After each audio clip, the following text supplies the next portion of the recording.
Hello dear students, welcome in ASC starter. ये जो video है क्लास 10 की जो 8 टर्म फर्स्ट का जो एग्ज़ाम है एसएसटी का, ठीक है। तो उसकी हिस्ट्री का जो चैप्टर नंबर 1 है उसके कुछ क्वेश्चन मैं यहाँ पे करवा रहा हूँ, ठीक है। और भी मैंने बहुत सारी वीडियो कराई हुई है, आप चैनल पर जाके देखिए, प्लेलिस्ट मिल जाएगी आपको, नहीं तो डिस्क्रिप्शन में लिंक भी प्रोवाइड कर दूँगा। तो पहला क्वेश्चन है, ओक के पत्तों का ताज किसका प्रतीक था? तो आपके सामने ऑप्शन 4 है, मैं सीधा आंसर बता रहा हूँ, ठीक है। हीरोइज्म का, बी। ओके, ठीक है। हिंदी में भी आप पढ़ सकते हैं, इंग्लिश में पढ़ सकते हैं। ओक लीफ जो है किसका सिम्बलाइज है? खाली इस पर डिपेंड मत रहना, और भी करना, ठीक है। टेलीग्राम पर मैंने पूरा पीडीएफ जो है ये अपलोड किया हुआ, आप उसे देख सकते हैं, ठीक है। केवीएस का ये पूरा का पूरा जो है ना सपोर्टिंग मटेरियल है, इसमें सारे एमसीक्यूज हैं, ठीक है। तो बाकी इनको समझ लीजिए। ग्रेट ब्रिटेन के यूनाइटेड किंगडम का गठन निम्नलिखित में से किस संधि द्वारा किया गया? जो ग्रेट ब्रिटेन है ना, उसमें यूनाइटेड किंगडम का गठन किया गया था, तो किस संधि से किया गया था? By which of the following treaties was the United Kingdom of Great Britain formed? तो इसका आंसर जो है एक्ट ऑफ यूनियन है। Okay, Act of Union, B,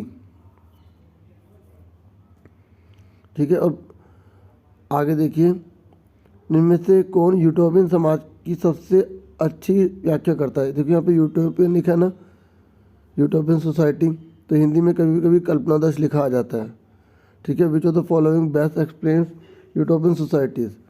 तो इसका आंसर जो है वो है an idealist society which can never be achieved. एक आदर्शवादी समाज जो प्राप्त नहीं किया जा सकता, ठीक है। ये लिखा है तो आपको ये बताना होगा, ठीक है। उसके बाद नेक्स्ट है, निम्नलिखित में से कौन सा वर्ग यूरोपीय मध्य वर्ग में शामिल नहीं है? ठीक है। Among the following which section was not included in the European middle class? तो यूरोपियन मिडिल क्लास में इनमें से कौन शामिल नहीं है? तो जो नोबल है वो इसमें शामिल नहीं होते, ठीक है। तो सी आंसर आ जाएगा। फिर नेक्स्ट है, फ्रांसीसी क्रांति 1789 के बाद वोट का अधिकार किसको दिया गया? जब 1789 में रेवोल्यूशन हो गया तो फिर वोट का राइट किसको दिया गया था? तो देखिए, केवल जो पुरुष थे ना उन्हें मिला था, और प्रॉपर्टी ओइंग मेल, और जिनके पास प्रॉपर्टी थी, ठीक है, सिटीजन ऑफ द कंट्री, देश के पुरुष नागरिकों के स्वामित्व वाली सभी संपत्ति, मतलब जिनके पास संपत्ति थी, ठीक है, उन्हीं को जो है राइट मिला। ओके, नेक्स्ट पर आ जाइए। नेक्स्ट है, ये कह रहा है निम्नलिखित में से किस शक्ति समूह ने सामूहिक रूप से नेपोलियन को हराया? मतलब कौन कौन से देश थे जिन्होंने मिलकर नेपोलियन को हरा दिया, ठीक है। तो Austria, Prussia, Russia and Britain, ठीक है। देखो यह इस तरीके से याद कर लेना, Austria, Prussia, Russia and Britain. Okay, उसके बाद नेक्स्ट है, निम्नलिखित में से किस देश को सभ्यता का पालना, ठीक है, क्रैडल ऑफ सिविलाइजेशन किसको कहा जाता है? तो वो कहा जाता है ग्रीस को, ठीक है। किसको कहा जाता है? ग्रीस को। उसके बाद नेक्स्ट है, 1815 में वियना की संधि पर हस्ताक्षर किए गए, ठीक है। तो the treaty of Vienna signed in 1815। तो जो वियना की जो संधि हुई थी ना वो किस लिए हुई थी, ठीक है। तो इसका आंसर है ताकि कंजर्वेटिव जो है रिजाइन बैक टू पावर, वापस जो है रूढ़िवाद शासन वापस आ जाए, ये आंसर है। ओके, नेक्स्ट है, ये जो रोमानिटिज्म है ये किस लिए आया था? मतलब ये जो स्वच्छंदतावाद है, रोमानीवाद है, ये कब आया था? रोमानीवादी लिखा जाता है, ठीक है। तो ये किस लिए आया था?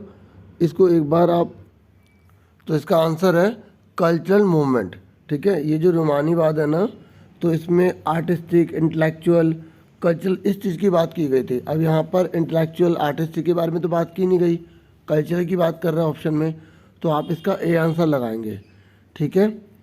तो ये बहुत इंपॉर्टेंट है ये भी। बाकी आप और भी अच्छे से प्रिपरेशन करना, एक ही चीज़ पर डिपेंड मत रहना। आपने एनसीईआरटी अच्छे से कर ली तो आपकी सारी प्रिपरेशन हो जाएगी। ये एक तरह से रिवीजन के लिए, ठीक है, मैंने आपके लिए एक और ये वीडियो बना दी है, ठीक है। बाकी मैंने बताया था टेलीग्राम पर आप जाएँ।